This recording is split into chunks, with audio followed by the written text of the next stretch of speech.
நீங்க முருகனை கும்பிட ஆரம்பிச்ச பிறகு இந்த ஒரு தப்பை மட்டும் பண்ணிடாதீங்க.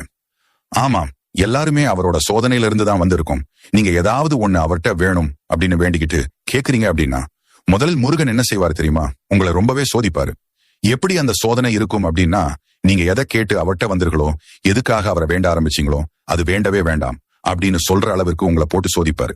அந்த சோதனையை எப்படியாவது தாக்கு பிடிச்சு நின்னுடுங்க. வேண்டாம் அப்படின்னு மட்டும் சொல்லி அதை கைவிட்டுறாதீங்க.